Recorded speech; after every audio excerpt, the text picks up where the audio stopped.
Michelle.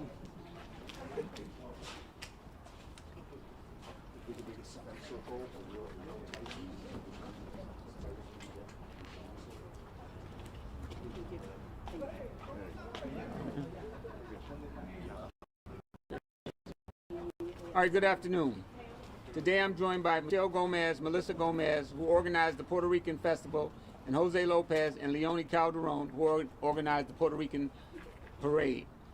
Thank you to the Chicago Park District for hosting us today.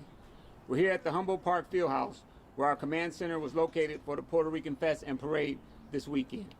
We're back here again to say thank you to our officers who worked the festival and parade here in the 14th and 12th districts. I want to especially thank the officers who had their day off canceled to keep our community safe. I also want to thank our community members, including Michelle, Melissa, Jose, and Leone, who worked to showcase the diversity that makes our city stronger. I also want to express my deep appreciation to our officers all across the city who worked to keep our residents and visitors safe over the weekend and always.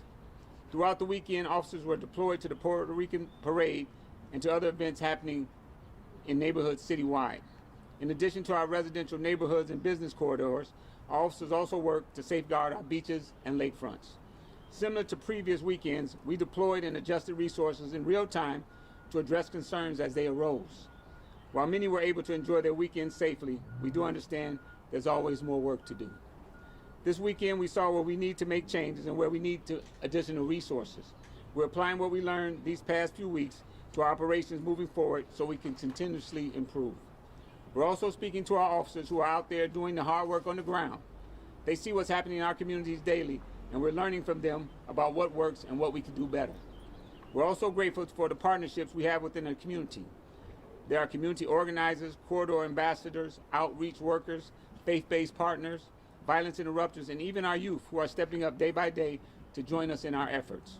On behalf of the entire Chicago Police Department, I promise we are doing everything we can so that all of our residents and visitors feel safe and are safe as they enjoy and explore our city.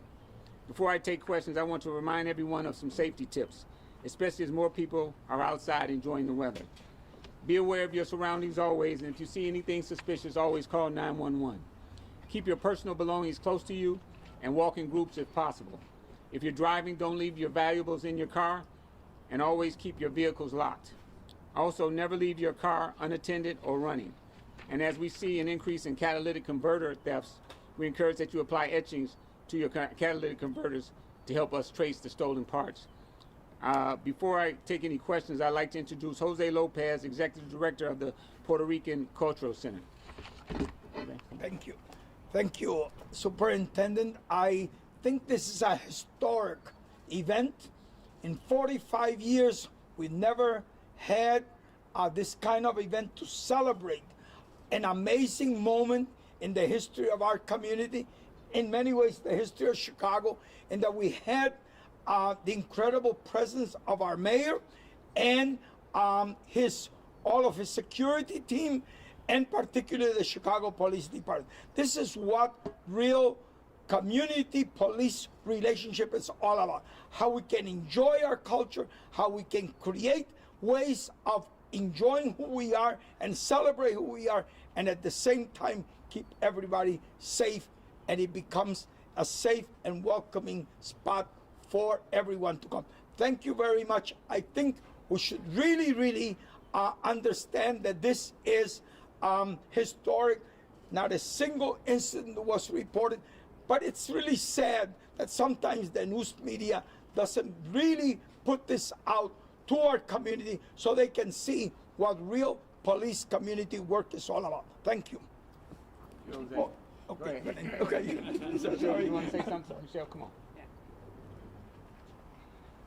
I want to say thank you, Superintendent and Jose Lopez, for having us here.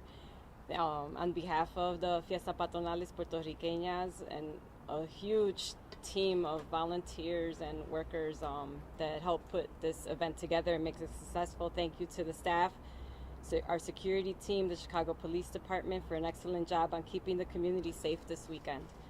We had a successful family-friendly festival, and we look forward to continued support for the following years. We're very proud of this event and where it's headed. Thank you. Thank you. All right, I'll take a few questions now.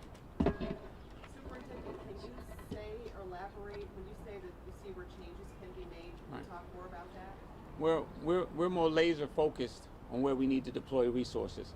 We were stretched pretty thin this weekend along the lakefront and in the beaches because we had so many of the resources here and in other festivals. We had so many festivals going on this weekend. So we have to really deploy laser focused and put the people where we need them and still be able to pivot and move resources when we have to. So that's really the key to it, being able to move resources when we need to and still focus on the neighborhoods and the violence that goes on within the neighborhoods. Are you aware of a video circulating online from 3443 West Ogden involving police and what appears to be people holding 2x4s? Are you aware of the video and what would be your response? I am aware. I believe that happened after a homicide occurred. And if you saw the video, you can see the restraint that the officers used, the de-escalation tactics that they used, not to, in a stressful situation, we can understand some of the people there were stressed about, the person being killed, but they used the utmost restraint. Didn't have to have any arrest, made the people put the boards down. Even people there were saying, why are you going after the police? So we did have some backing from some of the people in the neighborhood. So I did see the video, yes. So there's another festival program for Reese Park Right. for June 23rd to 25th. Right. The organizers have already sold thousands of tickets, but the city hasn't approved it yet. Right. Is the police department preparing for that festival? And how difficult is it to prepare for something that hasn't been approved yet? Right. We are preparing for it, and we're expecting that it will be approved. Area 5, the Area 5 patrol division, they're preparing for it, and we're acting as if it's going to be approved. So we're expecting that it will be, and we'll have the resources there to accommodate that. All right. We continue to hear concerns about violence on the CTA. Now we see a shooting and 3 teenagers injured over the weekend. Can you respond to that and also what's going on this summer to keep our public transit safe for everyone? Well, we're planning on adding some more officers to the mass transit unit. It's kind of a scarce unit right now. We need to add some more there to it, but we're pulled in so many different directions right now.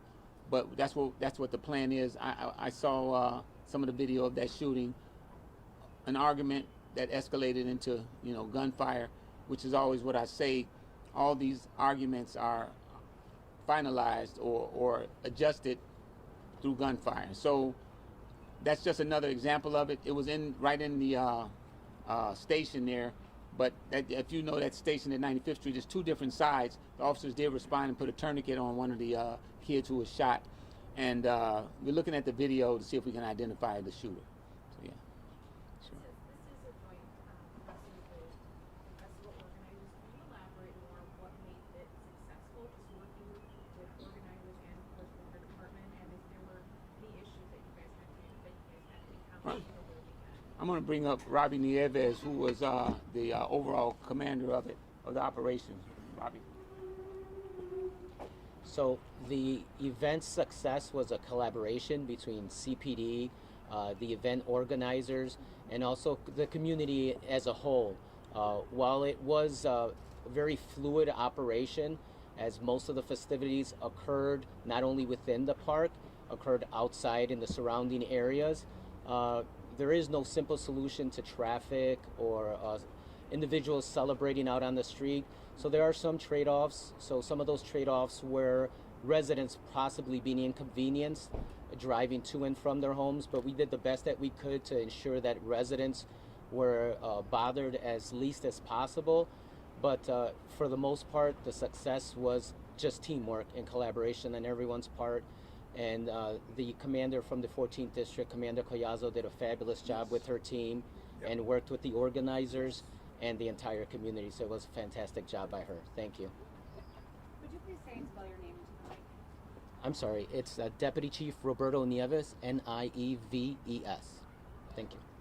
I have a question, Superintendent. You mentioned the involvement of the youth and community. I'm wondering if you could talk more about specifically youth involvement and helping with safety measures over the weekend, and if that's something that you're working on implementing for more events and just kind of that in general. We always want to involve the youth, and we always want to involve our community partners, street interrupters. But what we're seeing is that more and more youth are aligning themselves with some of the street interrupters, Yes. and becoming part of trying to get some of these other people to not think in a criminal minded way. So we continue to forge that, and all of the programs that we have to intervene and show the youth, even though you make a mistake, we can still turn it around. We can help you with some social service, some wraparound services. Right now we have Intervention Connection, which tries to help the youth turn themselves around even after they've committed carjackings and different things like that. So it's a fluid process and something that we're continuing every day. Superintendent, by our count, there were about 31 shootings this past weekend. Right. Looking ahead to next weekend, summertime, there's always something going on. Right. Does CPD have a plan in place to both, make sure that the events are safe while at the same time, addressing this ongoing issue of weekend violence? Right. That's a continuing process. We always strive to do better. We're never satisfied. We did a little bit better than we did the previous weekend, but we're never satisfied with what we're doing. We're going to stay the course and keep being laser focused with the resources, where we put the resources. We're going to be looking block by block and beats. The beats that we have the most problems. We had a lot of things going on in 11 this weekend, so that's going to be a refocus. 11 is always a challenging district, so we'll refocus some of our efforts and resources in that direction. So yeah. Thank you. Thanks for coming. All right, thank you.